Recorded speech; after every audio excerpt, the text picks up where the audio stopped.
Welcome! I'm going to teach you how to play Crash and Grab. I am one of the co-designers of this game, so you can be fairly confident that I'm going to give you accurate rules. So first off, the theme. You are the captain of a flying saucer, and you have crash landed on Earth. You and a few other flying saucers have come into this fate, unfortunately. Your crews have been jettisoned in an escape pod and are now lost somewhere. The object of the game is to get an engineer, pilot, doctor, and scientist. It doesn't matter if they're yours, it could be from anyone's crew, but you just need one of each, and whoever can do that first will escape Earth and win the game. All right, so let's talk about board setup. So first thing is everybody can choose a color. So in order to choose a color, you can choose from the little matchbox escape pods. Each one is going to have a set of crew members and a saucer, and you may also have an energy cube in there because everybody starts with an energy. But choose your color and then dump out your escape pod. You won't need the actual matchbox afterwards, so you can set that aside, and then you will put your stuff away later in it. So you need that matchbox. Then you need a hand of cards. So there's 3 cards, a 2, a 3, and a 0 to 5 in each player color. And then you also need a saucer mat. So give each player their set, and you can put the crew members out along the side of the board just like this. So you'll want all the pilots first, and then you can do, just so they're matching, it doesn't really matter. You don't have to go pilot, engineer, doctor, scientist, but just as long as they're matching, that's what's important, because these make up a queue, and when you take one from the queue, you can only take from the front of the queue. So I'll explain more of that later. And then in 2-player games, you are actually controlling 2 saucers. So if you're playing a 2-player game, each player can choose 2 sets, 2 colors, and then put out those sets. Also, put out an extra set. So in this game, the way I have it set up, we have yellow, blue, red, and green. And then I also grabbed an extra set of crew members. So it doesn't matter which one, just choose. I happen to choose pink.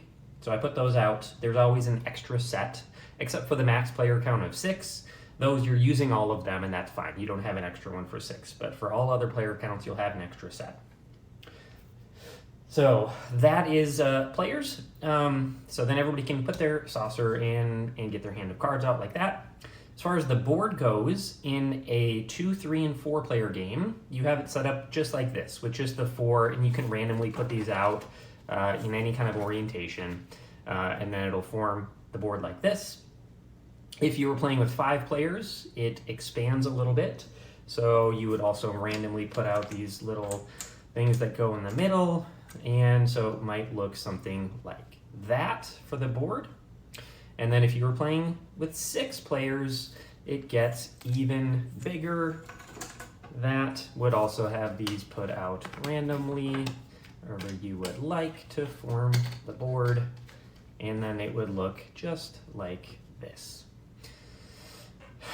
So we have a 4-player game that I'm going to show you, just because I have limited space here. So I'm going to take these extenders out, put those back in the box, and then I've just got my 4 square piece board.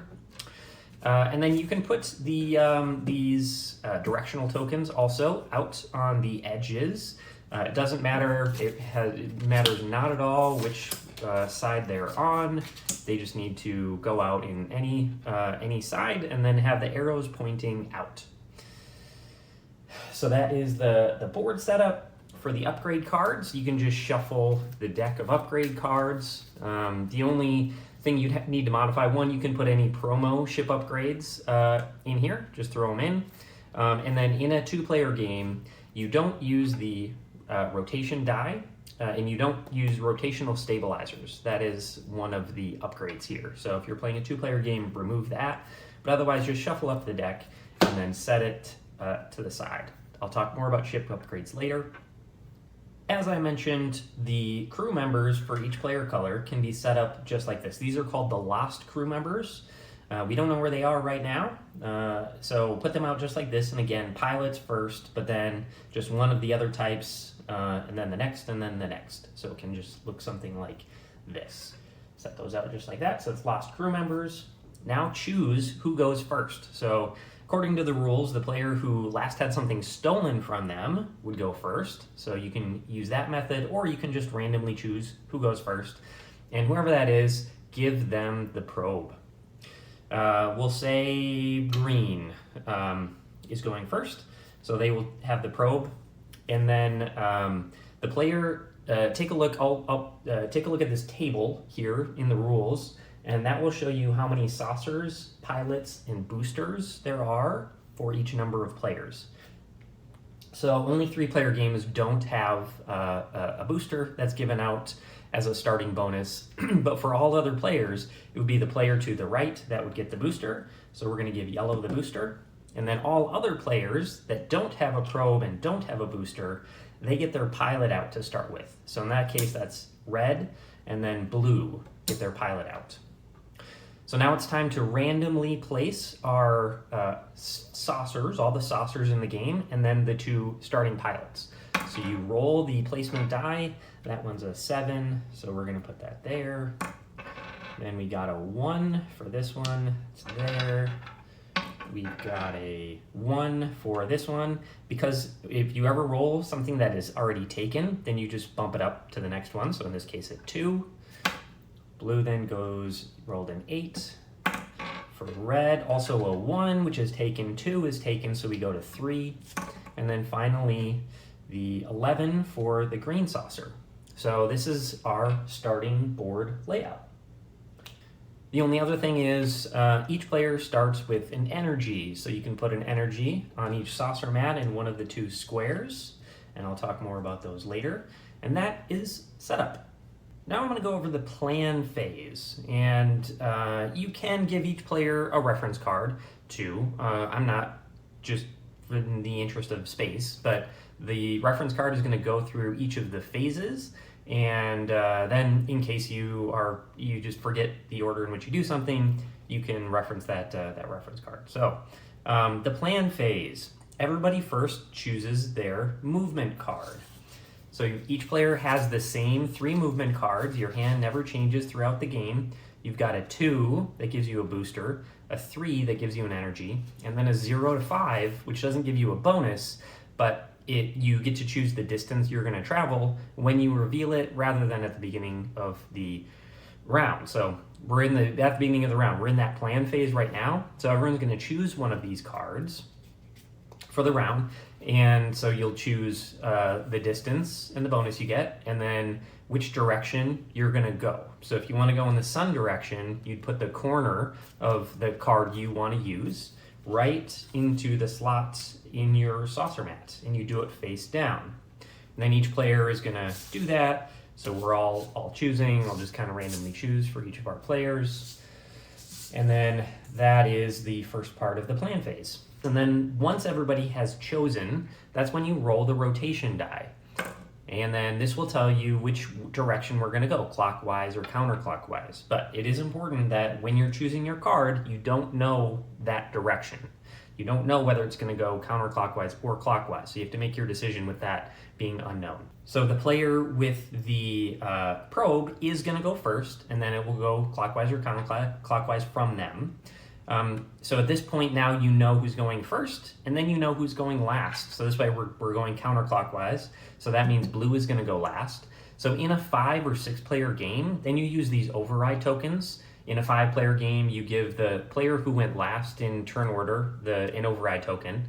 And then in 6-player games, you give the player going last and second to last a override token. But we're playing a 4-player game, so these are not used. You can actually even just put these override tokens back in the box for us. But what that does is, if you have an override token, when you flip over your card, you don't have to go in the direction that you chose. You can go in any direction you wish. Because in a large player game, the board state has often changed so much from the time when you chose your card to the time when you actually get to move. So this gives you, at least lets you go in any direction. So that's the plan phase. Now let's move into the player turn phase.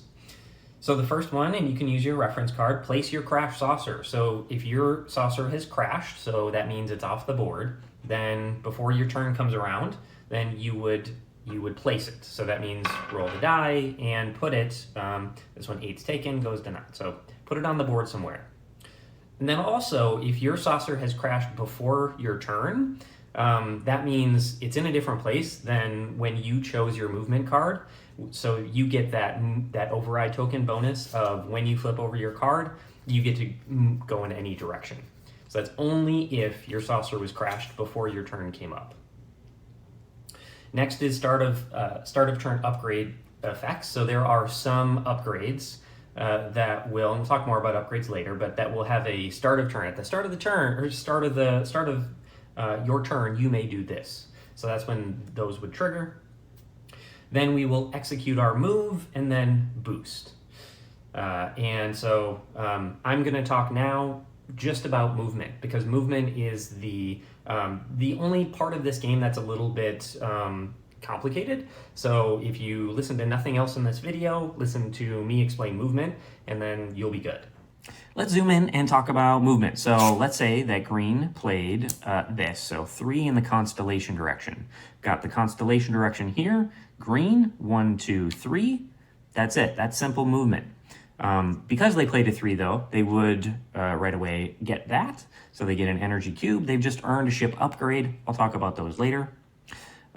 Let's say green was down here and they played a 3 in the red direction. So red direction, 1, 2, 3. Because they went onto or through a space with a crew member, they pick up this crew member, put it on their ship, and now they are 1/4 of the way to victory. And this is an off-colored one, so it doesn't match their color, which is fine. It doesn't matter the color for seeing if you have one of each type and win the game. But if let's say they would have picked up a green one, a green pilot here, this does match their color, which means it's locked in. No one can ever steal this from them. And I'll talk about stealing later. But just know that getting your color is good, but not required to win. And then here, you can also have multiple of the same type. That's completely fine. It's kind of a backup. In case someone steals one from you, you may have a backup. Just put it off to the side and then just make it clear so that other players can see which ones you do have. Because like the red player is probably going to want to know who has their red pilot. They may want to try to steal that from them. But yeah, that's picking up crew members. I'll put these back like this. And then I'll talk about how you replace crew members later as well. But for now, let's keep talking about moving around. So I'll put that back there. So we talked about regular movement. Now let's look at these accelerators. So let's say I was here and I went 3 in the meteor direction.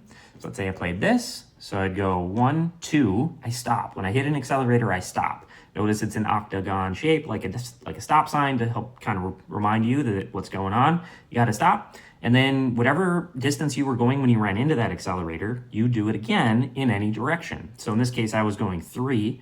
So I could now go 3 this way or that way or that way and run into yellow, or this way, hit another accelerator. Let's do that. Run into another accelerator. Again, I do the 1, 2, 3, stop. And now 3 in any direction. So I could go that way, I could go back, I could run into blue. So you can, some board setups, it's done randomly. So some have a lot of connected kind of accelerator networks and some don't have, few. So that will really change how the game works, how easily you can move around the board. But that's accelerators and how those work. Now let's talk about running into someone. That's the other thing that could happen. You could run into someone. So let's say we did choose to go 3 this way. 1, 2, let's actually say we went back this way. And this is a little bit easier example first. So, and we went this way up to hit yellow. 1, 2, 3. Just like the accelerators, you stop. You actually take their spot on the board, and then they go whatever distance and direction you were going when you ran into them. So in this case, they go 1, 2, 3. So it's kind of like a billiard ball where, there's 2, one hits, the first one stops, and then the other one kind of has their momentum transferred to the other one. So that's kind of how it works with these saucers.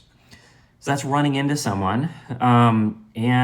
Lastly, and if it would have been enough, if we would have been going 4, like we had played that, and we had chose 4, then they would have, it would have been enough. So we would have been going 4 off of this. 1, 2, 3, 4. Stop though after 3. Take their spot. 1, 2, 3, 4. And they would have been knocked off the board, which is called crashing. And I'll talk about the rewards and penalties for crashing later. But they've just been crashed. But let's say we didn't do that. And let's go back to our example for our last example of moving here. So we use this accelerator network here, boom, 3, and now we're gonna go 3, 1, 2, 3 to run into blue. So blue, as we know, we take their spot. They go 3 in the same direction, 1, 2, 3. They hit an accelerator. So on your turn, when you run into an accelerator, you get to choose the direction you go. But when you're pushed onto an accelerator, so when it happens on someone else's turn, then you just keep going in the same direction. And again, starting from the beginning, so 3 in this direction and 1, they get knocked off the board. So pushing someone into an accelerator is a good way to crash them or knock them off the board. So those are all the basic movements. The other thing though you can do after you're done moving, you can use a booster. So let's say that green had a booster, and you get a booster from playing a 2. So let's say maybe we can say, we'll put blue back on the board somewhere. Let's say they played a 2 in the constellation direction, sure, 1, 2. So right when they flip over this card, they can take that booster. And then now you can either save the booster for a future turn, or after you've done your movement, it's kind of like you ended on an accelerator, because you can go whatever you chose for that turn, and you can do it in any direction. So in this case, we played a 2 on this turn, so we'll use we could use an accelerator to go 2 in any direction. So we could go 1, 2, 1, 2, 1, use this accelerator, 1, 2. So that'd be a way that we could be using that booster. So that's boosting. The only other thing I better explain is in a 2-player game, you control 2 saucers. So let's say I had green and yellow in this case. If I ever have one of my saucers pass next to my saucer, I can transfer anything of their color over to them, and they can transfer anything of my color over to me. So yellow and green passed. Let's say maybe green had a yellow one. Let's say yellow had a green pilot, sure. So then, and let's say they had a green engineer too. When I pass, so when I go orthogonally adjacent, so right next to one of the other saucers at some point in the turn, it doesn't matter. Could be that I use this booster, boom, now I'm next to green, and then I went and boosted away. But anytime I pass, right when I pass, then I can transfer. So yellow can get all of theirs from green, and green can get all of theirs from yellow. But let's say, I had some sort of off-colored thing of a different color. I had a red doctor or something. I could not transfer that red doctor over to yellow. You can only take those things of your color. And again, that's only in a 2-player game because you're controlling 2 saucers. So that's movement. Now it's time for the turn cleanup part. So at the end of each of the players' turns, you look at, so first it's crash, rewards, and penalties. So we're right here, apply crash penalties. So that means if you push someone off, so if another saucer fell off and it wasn't their turn, so you push them off, so like in this case, green pushed blue off, then green can do one of 2 things. They can either take a free energy for it, I'll take an energy, or they can steal an off-colored crew member from blue. So let's say blue had a pink pilot. Instead of taking an energy, I could just take this pink pilot from them. Couldn't take anything that was blue because they're blue, only off colors. So that is the reward for pushing someone off of the edge. So it's a very good thing in the game to try to crash other players. If you run off the board on your own turn, then you have a penalty. You don't get anything for that. What happens is you would give away one of your off-colored crew members if you have one. If you don't have one, then there's no penalty. But if you do, you would give it to the player with the least seated or stationed crew members. So that means if you're stationed, you have someone at that station. So of each of the 4 stations, so red has 2 station crew members, yellow has 1, Green and blue have none. So in this case, if I ran off the edge and I was, well, actually, yeah, green has one, they have this off-color pilot, then I would have to give it to blue. And if there's a tie for the least stationed crew members, then I would choose between the tie players who is going to get it. I as the player who ran off the edge. So that is crashing on your own turn, and we talked about when you crash someone else. So that covers the apply crash penalties part of the phase. So next we're going to place crew members. So if on your turn you picked up a crew member during the course of your turn, then you need to replace it. So let's say I picked up this red pilot.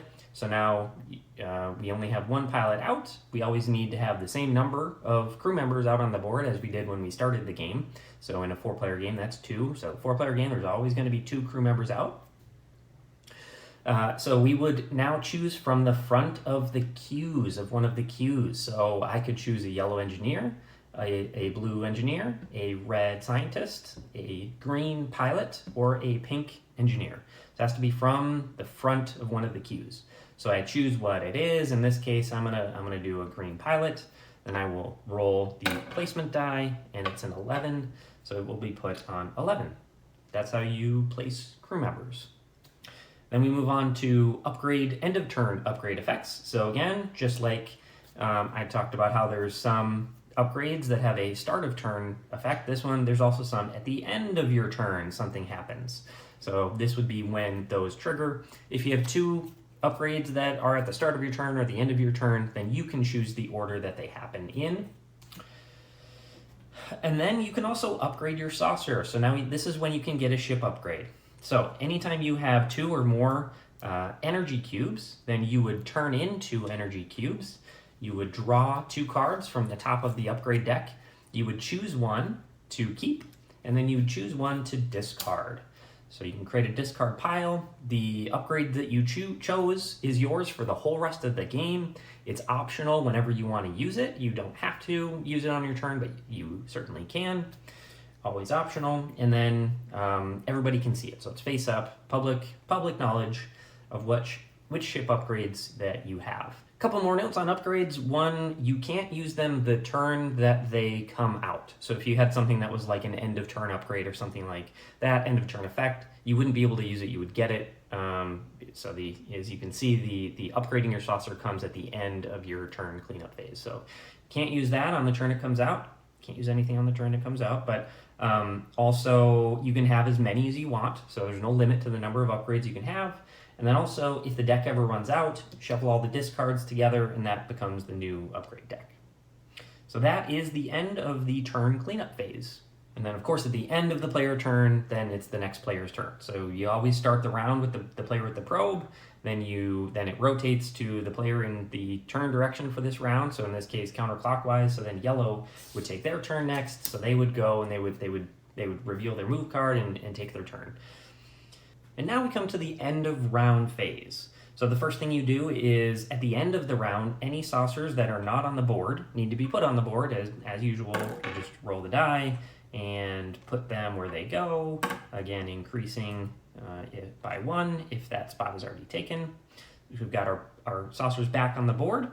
And then we move the probe. So the player who gets the probe is the one with the fewest stationed crew members. So remember, in this case, so we have, even though they have 2 pilots, but they only have 1 stationed crew member. So they're at 1, they're at 1, they're at 2, and blue here is at 0. So because blue has the least, they get the probe.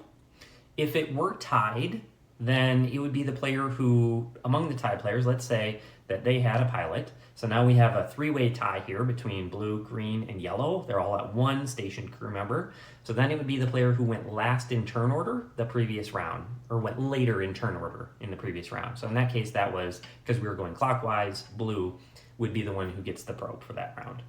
So that's how you choose who gets the probe.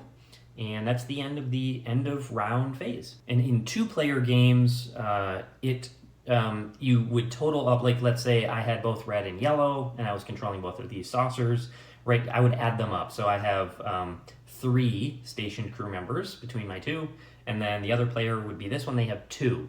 So then that player would get the probe. So in a 2-player game, really the probe is given to a player, whereas in all other numbers of players, it's given to a specific saucer. And so in a 2-player game, if a player has the probe, they choose which of their 2 saucers is going to go first. And then it would be the other player would take their turn and choose which of their 2 saucers would go first. And then it'd be back to the probe player, their second saucer would go and take their turn. And then finally, the non-probe player, their second saucer would take their turn. So that's how it works in 2-player games. And that is the end of the round phase. So that's really it. You continue playing until, like I said, any player has one of each unique type. And the game ends immediately when someone has one of each of the types, or in a 2-player game, both saucers need to have a full complement of crew members, one of each of the 4 types. And let's say in this corner case 2, red grabs this blue engineer to win the game. That's all they needed, but they also ran off the edge of the board. As soon as they got this, they win and the game is over, even if they would normally have to give away, one of their 4 unique crew members. But they would win immediately. So you can go ahead and Thelma and Louise off the edge of the board to win the game if you'd like to do that. So that's it. That's how you play the game. When you're putting it away, you use these, put your saucer and your crew members here in the matchbox. Another thing you can do, advanced tip here, is because everybody starts with a energy, you can fit an energy. It can be a little tricky to get it all in there. If you want to try to get an energy in there, but you sure can do that too. And then you put it away like this, and then all players have not only their saucer and crew members, but also their starting energy. And then when you're putting it away in the box, use the handy dandy insert here to help you decide, figure out where everything goes, because there is a lot in this box to fit in there, but that hopefully will help you put everything in the right spot. And then lastly, if you have any questions about playing, you can go to pullthepingames.com. There is a card reference too, so in case you have a question about maybe when a particular ship upgrade is used or how it's used in a specific situation, we kept the text on the cards themselves pretty simple. And then for complex, combos with other cards or how they work together or kind of advanced questions, use that card FAQ that you can find on pullthepingames.com. You can also just email us, support@pullthepingames.com, with any questions that you have. We're happy to answer anything at all. Or you can go to the Board Game Geek page, is also a really good place to find other questions that others have asked about the game. And then you can probably get your answer right away there, or you can ask your question on Board Game Geek, and we're keeping an eye on that too, so we'll get you an answer pretty quickly there as well. So that's it. That's how you play Crash and Grab. Thanks for watching. Thanks for playing.